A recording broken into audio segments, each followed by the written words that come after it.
The movie was amazing. Beau Was Afraid was fantastic.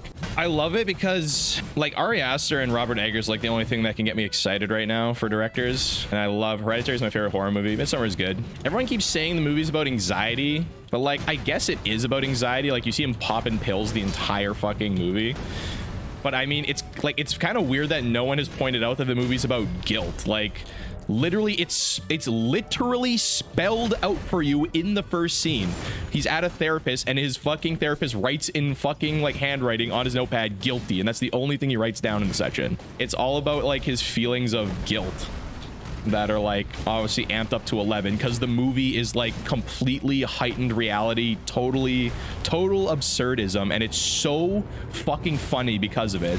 Like I was giggling the entire movie uncontrollably. The humor is so dark. It's not that dark, but it's like pretty grim, pretty dark. A lot of like sexual humor too. Like it's so fucking funny. It is like a little bit anxiety inducing, although not quite as something as bad as like watching Uncut Gems or something, or like even Hereditary, where you're just having a fucking panic attack watching the movie. It's so fucking funny, especially the first scenes of the movie that take place on his block. The entire movie is like a Renaissance, or that entire first part of the movie is like a Renaissance painting. Like every shot, like the focus on the camera shifts to the background and the foreground so often. And you are basically just like trying to soak in every shot because there's so much insane shit hiding in every corner of the frame. Like the signs are funny. They're like GTA like advertisements, basically, like legalized medical cocaine and shit like that, right? There'll be like a funeral and like the funeral card will just say like gone forever. like shit like that. And then there's just like all these insane people like that live in this world, like in every like corner of the frame. It's so fucking good. And like it's so good because like, you know, a 3-hour movie is just gonna be like so self-indulgent, and that's like the appeal to me. Like I want to see a movie that is just like an unhinged, like pure director's vision. Like there is no other like studio interference or anything. Like he can just literally do whatever the fuck he wants. I think that's such a pure like form of film. No matter if it's good or bad, I just want to see that in the first place. And I was pretty pleasantly surprised that he got so self-indulgent that like he did a play in the middle of the movie. They're just like, it turns into a play and it gets really mindfucky too. Like kind of like the shit you would want to like smoke a ton of weed before watching. I haven't gotten a movie like that since Night is Short, Walk On Girl by the guy who does like the Tommy Galaxy. He does mostly like animated movies. I can't remember his name. And that movie also has just in the middle of the movie, there's just a big play and it's so fun.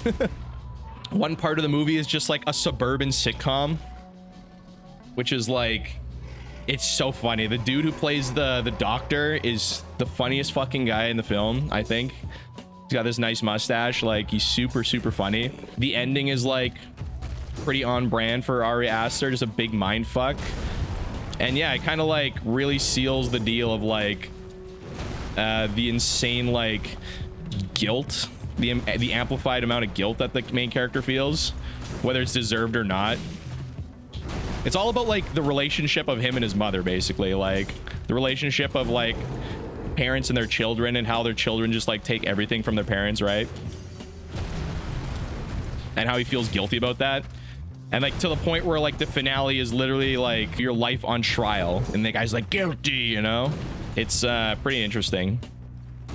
Just when you think like it's done, like it just keeps going. It's like, what the fuck? But I really reckon it's like genuinely so funny. We got a frame perfect. Damn. I tried going for the frame perfect roll. I would highly recommend the movie, actually. In fact, it's getting an IMAX screening, and people were saying that because it's shot in a 1:85 aspect ratio, something like stupid 1:0.85. It's not like 2:1. It's like different. It's a weird aspect ratio, right? And they say it's better for IMAX because like there's all this like void on the top of the frame, which I guess is good because what I noticed in that movie is a lot of the times when the character's like unconscious or like sleeping or there's like a dark room or something, there's always like light effects on the top of the frame that are very faint, and it's like light, it's like moonlight bouncing off of water like on a lake, right? And that's always just like hiding in a lot of the frames, I notice. I don't know if it's like foreshadowing or what, I think it's just foreshadowing. But that would probably help with that, because there's a lot more on the top of the frame, I guess, in IMAX. I watched it in the theaters. It was really good. A lot of people are saying that the movie is too long, and they felt like in their theater that a lot of people were just kind of like, that dropped out of the movie at different points along the way. I was loving it the whole way. Our theater was just like a bunch of like couples and shit like our age. And they were like, everyone was just fucking giggling the entire movie, like myself included. The entire movie is just constantly like straight-faced in how ludicrous it is, and it works super well. It's very, very funny. It's a dark comedy, I would say. And like, but yeah, so some people were saying that a lot of people were dropping out at different points along the way in the movie, and it's very long. It's just over 3 hours. I don't usually like long movies, but I liked it the whole way through. And the thing is, like, the entire point is that it's supposed to feel like an Odyssey, like this giant grand Homer's Odyssey, right? But like the premise is just a man going to visit his mother. But it really does feel like a fucking Odyssey. Like, so much shit happens, and then there'll be like a scene that's just so absurd that it's just like, it doesn't make any, it like wouldn't make sense in reality. But the main character is just like so afraid and anxious about everything that he just plays it like super serious and takes everything at face value, so it makes it scary. Like, he ends up in these horrifying situations that are ridiculous, but like he plays it super seriously, so it feels scary. It's a really good blend of comedy and horror, honestly. It's not like a super scary movie, but like a little bit dread-inducing. The doctor is Nathan Lane, the voice of Timon from Lion King. He was so funny in that movie. He was the funniest character in that movie, honestly. Dude, Bill Hader's in the movie. He plays a minor role, and it's so funny. Like, they don't even show his face, but like that scene with the phone call with Bill Hader is so hilarious, but so fucked up at the same time. I think the last movie I saw in theaters was The Viking by Robert Eggers. And before that, I wouldn't even be able to tell you. I really want to rewatch it. I've heard a lot of people say that it's even better on rewatches.